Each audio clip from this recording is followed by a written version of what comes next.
Ons maak vanoggend dan die woord van die Here oop in Hebreërs 9 vanaf vers 27. En dan gaan ons ook lees uit Matteus 25 vanaf vers 31 tot en met vers 46. Maar voor ons dan ook vanoggend lees uit die woord van die Here, kom ons word net stil voor hom en vra dat hy met ons sal praat uit sy woord vandag. Here, baie dankie dat ons in hierdie oggend hier net mag stil word vir U. Dit is ook in 'n diepe afhanklikheid van U teenwoordigheid hier by ons. Here, elke een van ons sit vandag hier met ons eie seer, ons eie vrae, ons eie bekommernis oor wat die toekoms mag inhou. Ons eie kommer, vrae en onsekerheid oor wat die week mag inhou. Wat die geweld van die land mag inhou, die oproer, maar alles kan ons net in U hande los. Want U is Here en U is steeds in beheer van dit alles. Daarom wil ons ook nou vra dat U dit sal kom stil maak in ons gemoed, dat ons net bewus sal wees van U teenwoordigheid rondom ons en by ons, en dat ons in U, Here, alleen ons vertroue sal plaas. U wat ons so goed ken, kom Here Jesus, kom na elke een van ons toe, kom raak ons aan in hierdie oggend, en kom gee vir ons die woord, wat van U hart afkom vir elke een, sodat wanneer ons hier vandaan vertrek, dit met die wete sal wees, ons het 'n ontmoeting met die lewende God gehad. Daarom is en bly dit my gebed.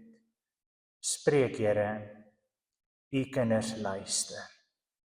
Amen. Hebreërs 9 van vers 27. 'n Mens is bestem om net eenmaal te sterf, en daarna kom die oordeel. Dan Matteus 25 van vers 31. Wanneer die Seun van die mens in majesteit kom, en al die engele saam met hom, sal hy op sy koninklike troon gaan sit. Al die volke sal voor hom bymekaar gebring word, en hy sal die mense van mekaar skei, soos 'n wagter die skape van die bokke skei. Die skape sal hy regs en die bokke links van hom laat staan. Dan sal die koning vir die aan die regterkant sê, kom julle wat deur my Vader geseën is. Die koninkryk is van die skepping van die wêreld af vir julle voorberei. Neem dit as erfenis in besit, want ek was honger en julle het my iets gegee om te eet. Ek was dors en julle het my iets gegee om te drink. Ek was 'n vreemdeling en julle het my gehuisves. Ek was sonder klere en julle het vir my klere gegee. Siek en julle het my verpleeg. In die tronk en julle het my besoek. Dan sal die wat die wil van God gedoen het hom vra, Here, wanneer het ons U honger gesien en U gevoed, of dors en iets gegee om te drink? En wanneer het ons U 'n vreemdeling gesien en U gehuisves, of sonder klere en vir U klere gegee? Wanneer het ons U siek gesien of in die tronk besoek? En die koning sal hulle antwoord, dit verseker ek julle, vir sover julle dit aan een van die geringste van hierdie broers van my gedoen het, het julle dit aan my gedoen. Dan sal die koning vir die aan die linkerkant sê, gaan weg van my af, julle vervloektes. Gaan na die ewige vuur wat vir die duiwel en sy engele voorberei is. Want ek was honger en julle het my niks gegee om te eet nie. Ek was dors en julle het my niks gegee om te drink nie. Ek was 'n vreemdeling en julle het my nie gehuisves nie. Sonder klere en julle het my nie klere gegee nie, en in die tronk, siek en in die tronk, en julle het my nie versorg nie. Dan sal hulle antwoord, Here, wanneer het ons U honger of dors, of 'n vreemdeling, of sonder klere, of siek, of in die tronk gesien, en U nie gehelp nie? En hy sal hulle antwoord, dit verseker ek julle, vir sover julle dit aan een van hierdie geringstes doen, nie gedoen het nie, het julle dit aan my ook nie gedoen nie. En hierdie mense sal die ewige straf ontvang, maar die wat die wil van God gedoen het, die ewige lewe. Tot sover ook ons skriflesing dan. My broers, susters, geliefde vriende, dink net vir 'n oomblik aan die dag van môre. Wat gaan môre vir ons bring? Ons beplan, ons maak afsprake, ons dink ons weet, maar daar is een ding wat ons almal seker ook weet. Daar kom 'n dag wat ons nie voor sal kan beplan nie. Die Bybel noem daai die dag voor die ewigheid. Daai oomblikke voor ons sterf en nie kan weet dat dit ons laaste oomblik hier sou wees nie. Ons lees dit in Hebreërs 9 vers 27. 'n Mens is bestem om net eenmal te sterf en daarna kom die oordeel.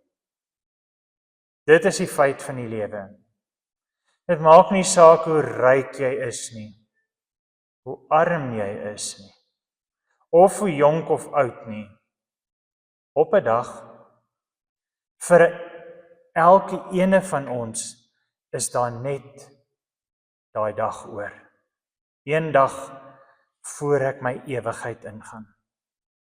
Die vraag wat ons vandag saam met moet beantwoord, is nie hoe lank gaan ek nog leef nie. Dis die vraag, wat gaan saak maak op daai laaste dag, wat ek gaan leef net voor ek ook van my God en my Here sal ontmoet. Wanneer ek voor hom verskyn. Want die feit van 'n oordeel is, ons almal sal voor God staan. Kom ons kyk weer na Hebreërs 9 vers 27. Daar staan 2 dinge. Eerstens, dit is vir elke mens bestem om eenmal te sterf. Ons weet dit soos 'n feit. Behalwe as die Here kom voor daai dag moet aanbreek, sal ons elke een moet sterf. Want die lewe hier op aarde is nie 'n permanente ding nie, dis 'n tydelike ding. Ons almal is net hier vir 'n reis, vir 'n kort tydjie. En dan is dit vir ons bestem dat ons moet sterf. Dis seker. Niemand kan daarby verbykom nie. Ons probeer baie keer hier op aarde allerlei dinge bereik. Ons probeer op ons gesondheid fokus, ons probeer ryk word, ons probeer geld bymekaar maak, ons probeer goeie medies kry, ons probeer reg eet, werk aan ons gesondheid en alles, maar die dood is aan die einde van die dag 'n gelykmaker.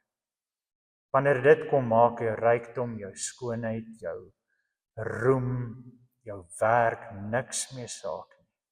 Ons is almal gelyk. En die tweede gedeelte wat baie belangrik is uit hierdie gedeelte is, wanneer ons by daai dag kom, dan sê die Bybel baie duidelik, en daarna kom daar 'n oordeel. Sien julle, baie mense dink, die dood is maar net eenvoudig die einde, dis wanneer alles verby is. Want ons in die groot niks in verdwyn nie, dis diep swart gat. Maar die Bybel kom sê vir ons baie duidelik, dis nie die waarheid nie. Dit is nie die waarheid nie. Dit is die dag van jou ewigheid ingaan. En agter daardie deel wat jy deurgaan, wag vir jou die oordeel. Dis nie 'n oordeel waar God net 'n boek oopmaak en vir jou sê, kyk al hierdie lelike dinge wat jy gedoen het, jy was maar stout nie, en dis die einde nie. Nee, dis nie wat die oordeel beteken nie. Die oordeel beteken, waar gaan jy eindig? Die oordeel is die waarheid oor jou lewe wat blootgelê gaan word en wat jou toekoms gaan bepaal. In Matteus 25 vertel Jesus vir hulle hoe hierdie dag gaan lyk.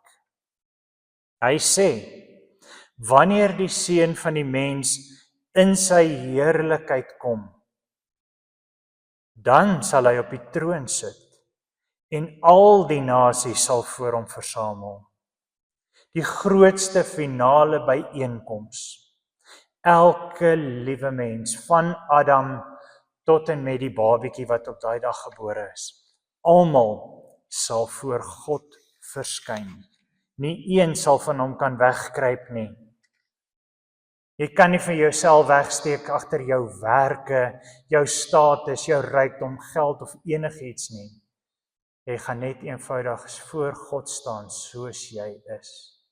En op daardie dag sê Jesus dan, gaan hy hierdie mense van mekaar skei. Soos 'n herder wat bokke en skape van mekaar skei. Skape aan die regterkant, bokke aan die linkerkant. En dis 'n ernstige skeiding daai. Want dit gaan oor waarheen jy op pad is om jou ewigheid te spandeer. So wat is dit wat gaan saak maak op daai dag? Nou kom die groot vraag. Wat gaan saak maak op daai dag? Wat gaan Jesus gebruik om te besluit? Kom ons kyk na Matteus 25. Want Jesus sê vir die skape aan sy regterkant, kom, julle wat deur my Vader geseën is. Kom neem die koninkryk in besit wat vir julle gereed gemaak is van voor die grondlegging van die wêreld af. Dan begin hy, want ek was honger, julle het my iets gegee. Ek was dors en julle het vir my iets te drinke gegee. Ek was 'n vreemdeling en julle het vir my blyplek gegee. Ek was kaal en julle het my geklee. Ek was siek, julle het my kom besoek in die tronk en julle het na my toe gekom. En dan sien ons hoe die mense sal vra, Here, u was dan self nooit hier wat ons dit so vir u kon doen nie. En dan sê hy vir hulle, voorwaar ek sê vir julle, sover as wat julle dit vir die geringstes doen, het julle dit vir my gedoen. Dan kyk hy na die bokke en hy sê vir hulle dieselfde storie. Maar die verskil is, wat regtig saak maak. Hulle het nie gereageer nie. Hulle het die nood daar buite gesien, hulle het die verlorenes gesien, hulle het nie uitgereik nie. Gaan dit hier oor werke? Nee, baie keer lees ons dit en dink dit gaan net oor die werke, maar dis nie waaroor dit gaan nie. Dit gaan of jy werklike verhouding met die Here het, of jy hom so lief het, dat jy sy liefde en sy hart uitleef. Dat wanneer jy in hierdie wêreld ingaan, jy deur sy oë na die wêreld kyk, omdat jy hom so goed ken, sy hart so goed ken. Dat jy sal uitreik en sy hande en sy voete sal wees. Nie vir die werke nie, maar die liefde. Vir die bokke aan die linkerkant sê hy, gaan weg van my af, julle vervloektes. In die ewige vuur, wat vir die duiwel en sy engele gereed gemaak is. Dis julle bestemming. Want ek was honger en dors en julle het my niks gegee nie. Julle was nie daar vir my nie. Julle het nie die nood van my kinders wat verlore gaan gesien en uitgereik nie. Julle sien, dit gaan glad nie hier vir die Here as 'n saak maak hoeveel keer ons kerk toe gegaan het nie. Waar het ons in die kerk gewerk het, hoe mooi ons gesing het, of bydraes gegee het, of wat ons kos gemaak het, of niks nie. Wat saak maak is jou hart. Hoe jy teenoor ander God se liefde uitgeleef het, omdat die liefde binne in jou was, of jy werklik omgegee het vir hulle wat dit nodig het. Die Here Jesus sê vir ons, hoe jy teenoor ander optree, hoe jy ander behandel, is ook hoe jy hom behandel het. As jy jou broer of suster se nood ignoreer, dan doen jy dit ook so vir die Here. As jy hulle help, is dit dieselfde as wanneer jy hom help. Geliefdes, hierdie is nie 'n storie vir eendag nie. Dis 'n boodskap vir vandag. Want soos ons in Hebreërs 9 vers 27 sien, sê dit duidelik, en soos dit vir ander mense bestem is, om ook eenmal te sterwe en daarna kom die oordeel. Die oordeel is 'n seker saak. Maar die tyd voor die oordeel, hierdie lewe, nou, vandag, is genadetyd, 'n genadedag. Is 'n tyd waarin ek en jy moet kies of ons die Here se liefde aanvaar, of ons by die Here se voete wil sit, of ons van hom wil leer oor sy hart, of ons hom so goed wil leer ken, dat sy liefde so deur ons sal vloei, dat ons ander ook na hom toe kan bring. Jesus gee vir ons nie hierdie preek om ons te wil bang maak nie. Hy gee dit as 'n waarskuwing dat ons hier is om te kies. Hy sê in Matteus 25, die skape het nie eers geweet hulle doen die goeie dinge nie. Dit was vir hulle soos asemhaal. Hoekom? Omdat die verhouding wat hulle met die Here gehad het, hulle so naby aan hom laat leef het, dat sy liefde outomaties deur hulle gevloei het. Hulle het hom lief gehad, en omdat hulle hom lief het hulle ook ander kon lief hê. En die bokke, hulle was nie bewus dat hulle verkeerd geleef het nie. Hulle was so besig met hulle eie lewe, hulle het nie omgegee nie. Hulle het die tekens heeltemal gemis. Die keuse is duidelik, leef vandag in die lig van die ewigheid. Maar wat beteken dit nou prakties? Hoe doen ons dit? Dit beteken as jy vanoggend sien, iemand is in nood, gaan jy uitreik. Maar dit beteken nie, dat ek moet kyk na my eie lewe en sê, kyk hoe groot is my nood, ander moet maar net vir my sorg nie. Dis nie wat die Here sê nie. Die Here sê ons het elkeen 'n verantwoordelikheid om reg te lewe, om die regte dinge te doen. Ek kan nie wil uitgaan en die verkeerde dinge doen, wil steel, wil beklei, wil moeilikheid maak, en dan wil verwag ander moet vir my sorg nie, want kyk hoe swaar kry ek. Dit beteken ons het 'n verantwoordelikheid om self ons bes te doen, om hard te werk, om iewers te kom. En dan, al is dit met die bietjie wat ons het, moet ons uitgaan en ook vir ander probeer help in hulle tyd van nood. Dit beteken as ek sien iemand is alleen, dat ek dalk vir hulle sal bel of 'n boodskap stuur en bietjie met hulle gesels. Dit beteken as iemand sien wat sukkel, steek die hand uit en dra hulle, help hulle. Dit beteken ek moenie hierdie lewe gaan met oë wat net kyk na wat ek wil hê en wat ander vir my kan doen nie, maar om te kyk, waar wil Jesus hê moet ek liefde deel? Waar moet ek sy liefde vir ander wys, dat hulle ook sal weet wie hy is? Jesus sê in Matteus 25, daai skeiding kom, maar dis nie vir jou veronderstel om 'n verrassing te wees nie. Dit is die gevolg van die keuses wat ons elke dag maak. Ons bou vandag aan ons ewigheid. As jy werklik sy liefde wil uitleef, dan moet jy nader aan hom leef. My vriende, ek wil vandag met jou praat. Dink aan jou eie lewe. As jy vandag jou kop op jou kussing laat lê, dan weet jy nie of jy môre gaan wakker word nie. Wat gaan dan saak maak oor jou laaste tyd hier op aarde, jou laaste dag?